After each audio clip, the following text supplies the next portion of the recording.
विद्यार्थियों, मैं प्रत्येक पाठ में 3-4 वीडियो इसलिए बना देता हूँ ताकि आप लोगों को छोटे छोटे पार्ट में उसको समझने में सुविधा हो। बड़े बड़े पाठ रहते हैं, देखते हो कक्षा में भी एक दिन में पाठ थोड़ी पूरा होता है। अगर मैं एक ही वीडियो 1 घंटे का बना दूं तो बड़ी अड़चन होती है, अपलोड नहीं होता, फिर आप लोगों को दिक्कत होती है। इसके लिए मैं आप लोगों की सुविधा और सहूलियत के लिए इस तरह वीडियो के आकार को थोड़ा संक्षिप्त करता हूँ। यहाँ पर सबसे पहले आप देखिए कुछ नवीन शब्द दिए गए हैं, देख लीजिए इनको। नए नए शब्द हैं। गत्यात्मक यानी गतिशील, निदान गर्मी ग्रीष्म, मूर्छना मूर्छा, दाय भाग पैतृक धन संपत्ति को उत्तराधिकारी में बांटने की व्यवस्था, विवर्तन घूमना चक्कर लगाना, संश्लिष्ट संश्लेषित या जोड़ना मिलाना, प्रबुद्ध जागा हुआ ज्ञानी, उद्भासित प्रकाशित सुशोभित चमकता हुआ आदि, इस तरह के शब्द हैं। इसके बाद यहाँ पर अब इसमें से कुछ प्रश्न दिखाए गए हैं। इन प्रश्नों को आप पुस्तक से पढ़ करके अपना लिखेंगे। ध्वनियों के संघात को भाषा की संज्ञा क्यों नहीं दे सकते? क्योंकि उसमें कोई सार्थक शब्द बनते नहीं। भाषा ग्रहण करने योग्य आपको 2-2 पॉइंट लिखने, यहाँ पर देश की एकता बनाए रखने वाले घटक। तो इस तरह से हम इनकी जानकारी आप लोगों को बता रहे हैं। देश की एकता बनाए रखने वाले जो घटक हैं, सौंदर्य बोध, सांस्कृतिक एकता, रागात्मक दृष्टि और विशेष जीवन पद्धति, इसके उदाहरण हैं। विद्यार्थियों, भाषा ग्रहण करने योग्य ज्ञान की समृद्धि के कारण है और भाव समृद्धि के कारण है। अगला प्रश्न है यहाँ पर, भाषा अभिव्यक्ति को व्यक्ति से समाज तक पहुंचाने वाले घटक। देखिए, अभिव्यक्ति को व्यक्ति से समाज तक पहुंचाने वाले घटक 2 कॉलम बनाए देखें।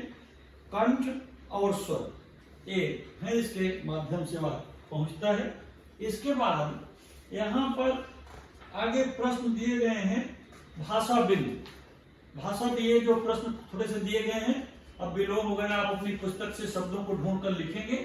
विलोम या भाषा के कार्य गरिमा सब प्रश्न बता दिया, वहां से आप पुस्तक से नोट करिए।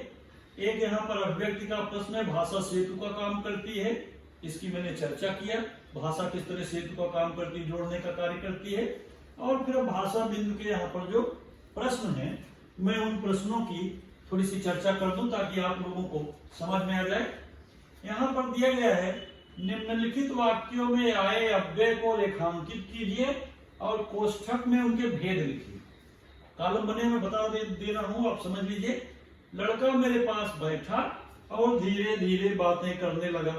तो यहाँ पर अव्यय कौन से हैं उनकी चर्चा की गई। देखें, पास अव्यय दिया गया है, धीरे धीरे अव्यय दिया गया है, और अव्यय दिया गया है। पास स्थानवाचक क्रिया विशेषण अव्यय और समुच्चय बोधक अव्यय, धीरे धीरे रीतिवाचक क्रिया विशेषण अव्यय।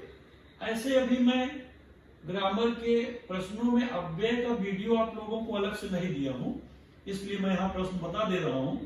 बाद में फिर मैं कभी अव्यय का एक अलग से वीडियो भी आप लोगों को बनाऊंगा। दूसरा वाक्य देखें, अरे पुत्र बूढ़ा इतना ही बोल पाया कि उर्मी का मोबाइल बज उठा। यहाँ पर देखें, दूसरा जो प्रश्न है, अरे पुत्र विस्मय बोधक अव्यय, इतना ही परिमाण वाचक क्रिया विशेषण अव्यय की समुच्चय बोधक अव्यय। तीसरा वाक्य देखिए, थोड़ी सी छानबीन से जो पता चला, थोड़ी सी परिमाण वाचक क्रिया विशेषण और समुच्चय बोधक, बहुत परिमाण वाचक क्रिया विशेषण अव्यय। चौथा वाक्य देखिए, ओम नहीं मल्लिका, कभी बैठे बैठे मन उदास हो जाता है। ओम विस्मय बोधक अव्यय, बैठे बैठे रीतिवाचक क्रिया विशेषण अव्यय।